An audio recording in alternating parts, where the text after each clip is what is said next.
Halo semua, perkenalkan nama saya Errol Kato Radha Sampurna, NIM 400406256500883.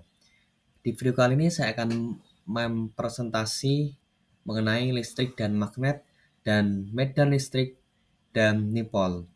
Oke, langsung saja kita ke slide pertama. Apa sih sebenarnya elektrik itu? Elektrik adalah sifat dasar partikel subaratonik yang menentukan interaksi antar partikel dalam medan listrik atau magnet. Muatan dapat bersifat positif seperti proton dan negatif seperti elektron, dan memiliki satuan internasional yaitu coulomb. Untuk jenis muatan listrik sendiri ada dua. Yang pertama ada muatan positif, itu bisa disebut dengan proton, atau muatan negatif bisa disebut dengan elektron. Kita lanjut, next. Hukum muatan listrik. Gaya listrik adalah gaya tarik menarik atau gaya tolak menolak antara benda bermuatan, atau disebut dengan hukum Coulomb.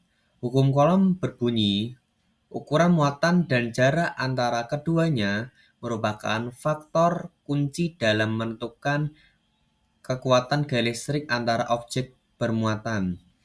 Oke, di sebelahnya sini ada ilustrasi mengenai tentang hukum Coulomb ya, atau tarik menarik dan tolak menolak. Jadi yang atas ini adalah gambar tolak menolak ketika suatu kutub sejenisnya sama ya, seperti ini, ada kutub positif dan sebelahnya ada kutub positif, maka keduanya akan saling tolak menolak ya. Bawahnya ada kutub negatif dengan kutub negatif, keduanya ini juga saling tolak menolak.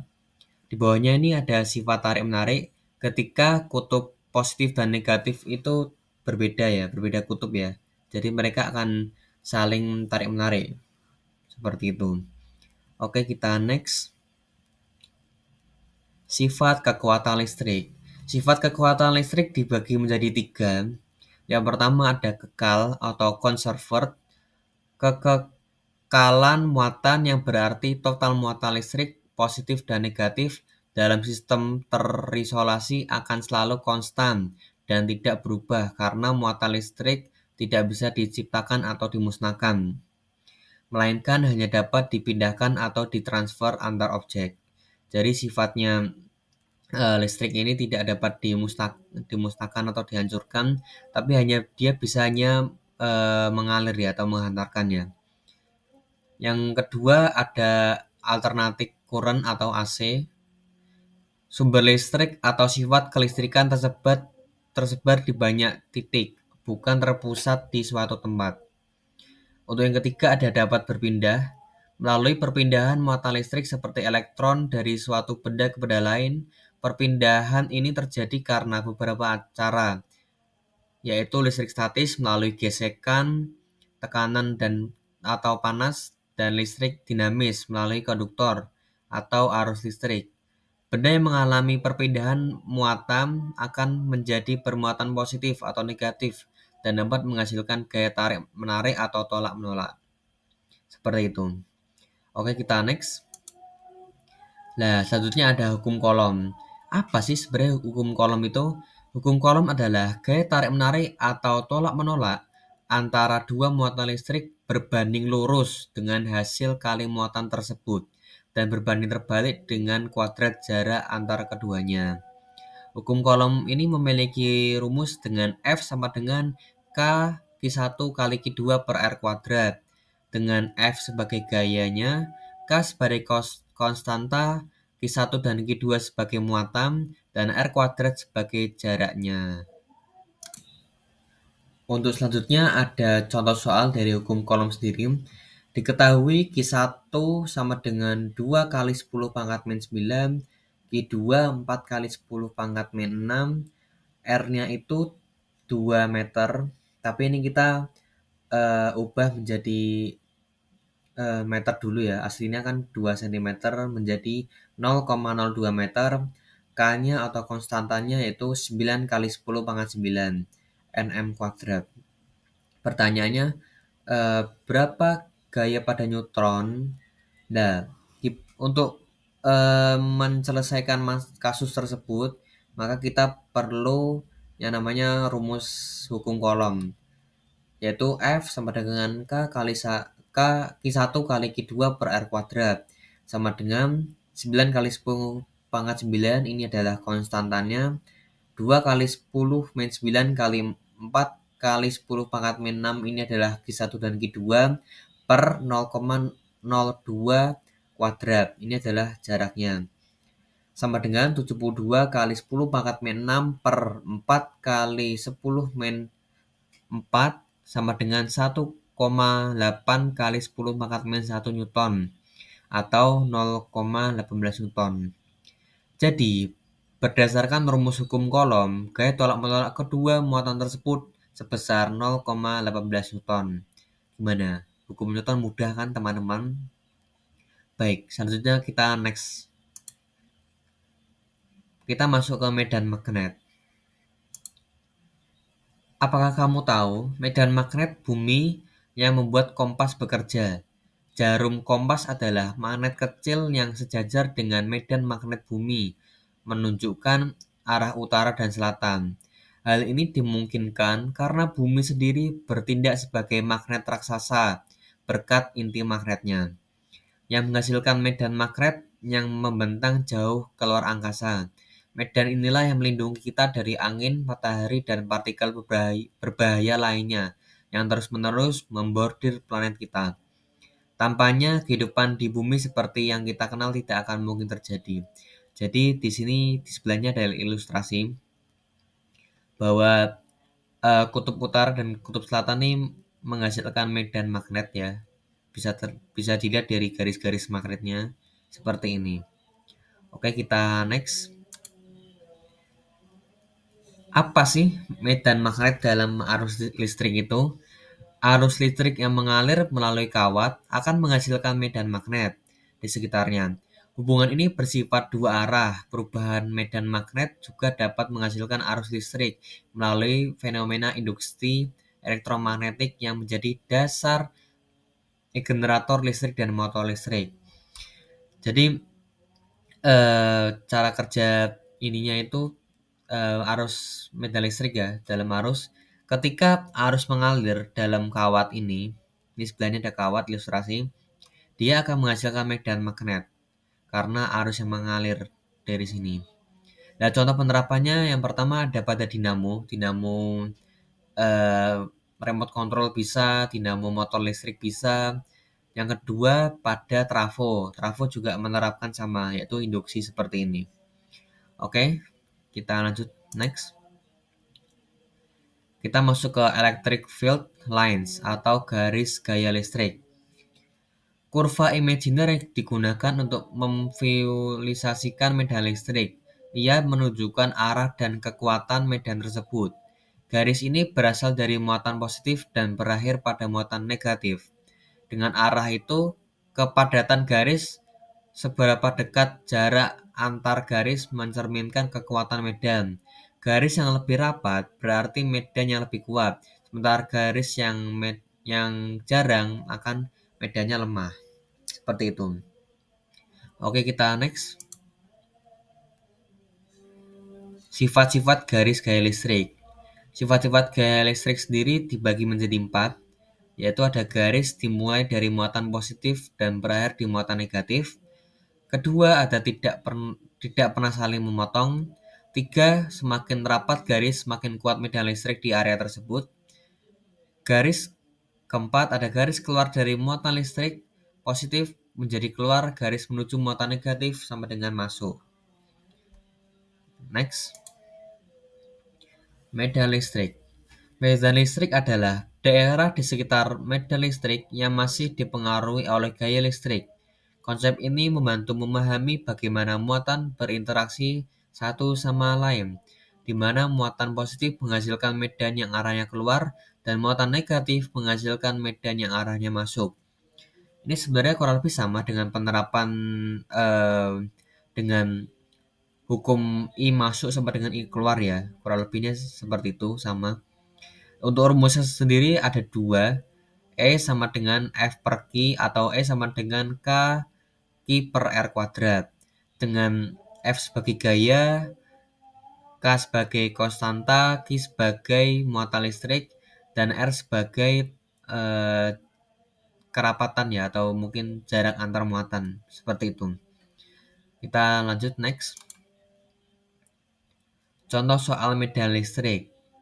Suatu muatan diuji diletakkan sejauh 40 cm dari muatan sumber. Jika nilai muatan sumber dan muatannya ujinya berturut-turut adalah 3 μc dan 5 μc, tentukan kuat medan listrik yang dirasakan muatan uji tersebut. Oke, kita pertama diketahui dulu ya. Diketahui Q1 sama dengan 3 μc sama dengan 3 kali 10 pangkat min 6. Q2 5 μc sama dengan 5 kali 10 pangkat min 6. R-nya itu 40 cm. Kita perlu ubah dulu menjadi meter ya. Jadi menjadi 0,4 meter. Ditandanya E.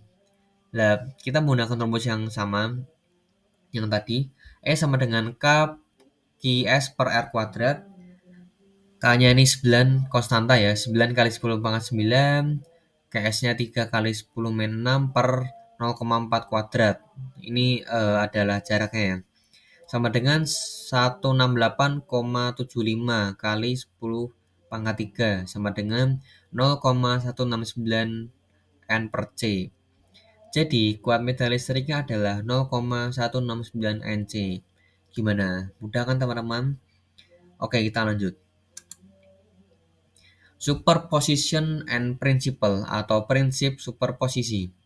Prinsip superposisi adalah prinsip fundamental dalam fisika dan bidang terkait yang menyatakan bahwa dalam sistem linear, respon total terhadap beberapa eksistensi adalah jumlah dari respon individual yang disebabkan oleh setiap interaksinya.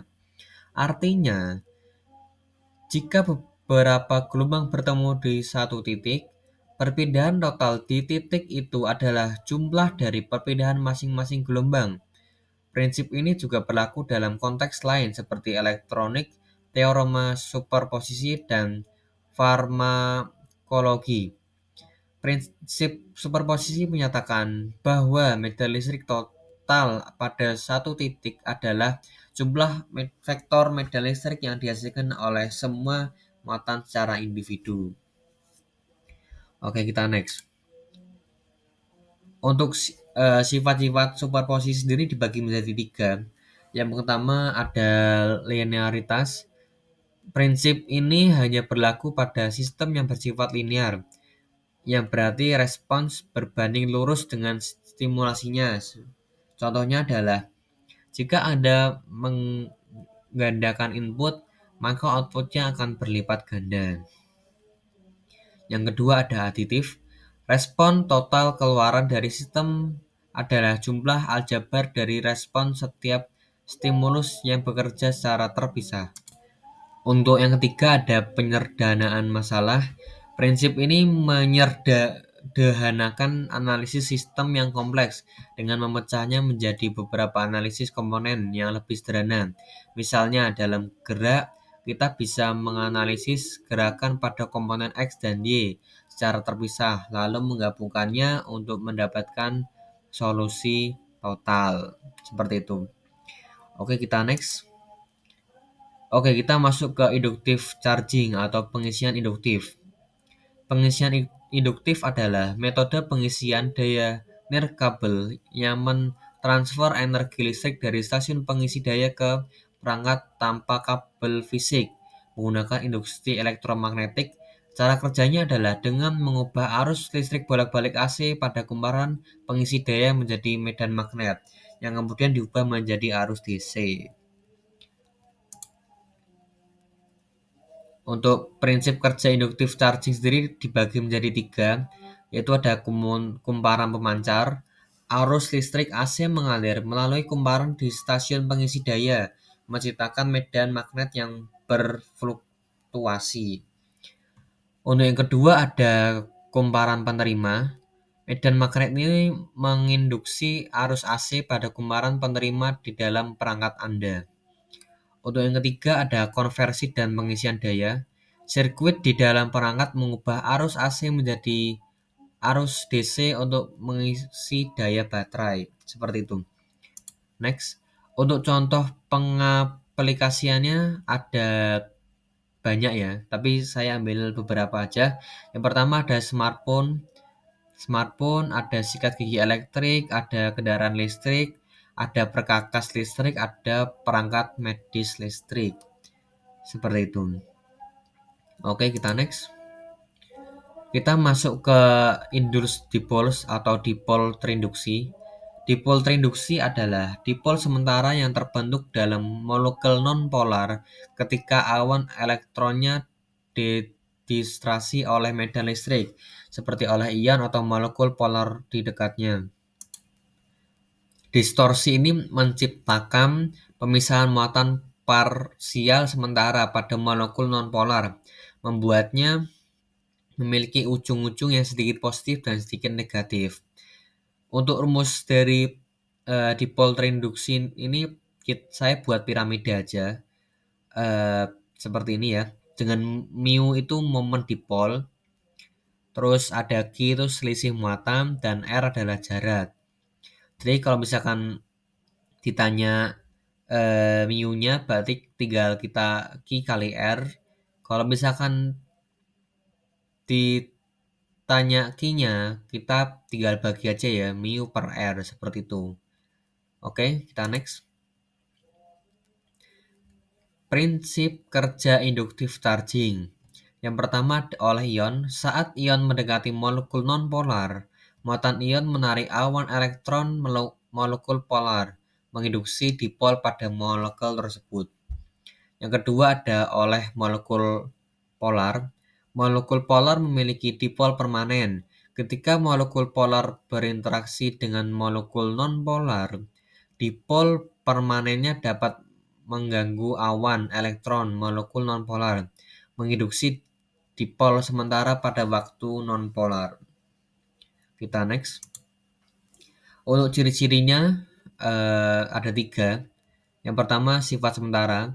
Dipol ini bersifat sementara dan hanya ada selama medan listrik dari ion atau molekul polar. Yang kedua ada gaya lemah.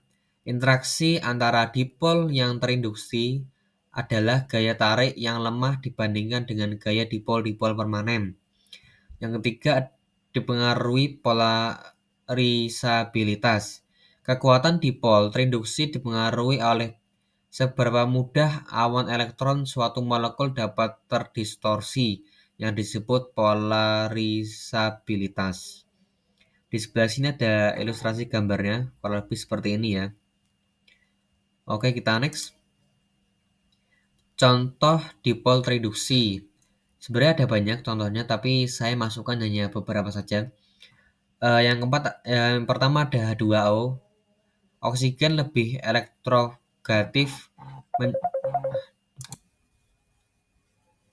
muatan negatif di O, muatan positif di H. Yang kedua ada HCl atau hidrogen klorida. Cl lebih elektronegatif, sedangkan muatan negatifnya di Cl positif di H. Yang ketiga ada karbon monoksida, sedikit positif, O sedikit negatif, membentuk dipol linear. Yang keempat ada NH3 atau amonia, N lebih elektronegatif, menjadi muatan negatif di N, positif di H, membentuk piramida. Gambarnya di sebelah ini ya, kurang lebih sama seperti yang di slide sebelumnya. Oke. Nah, kita sudah sampai di penghujung pembahasan kali ini. Terima kasih teman-teman semua sudah menyimak video saya. Semoga video saya dapat bermanfaat bagi kita semua. Jangan lupa cuci tangan yang bersih. Cukup sekian dan terima kasih. Bye bye.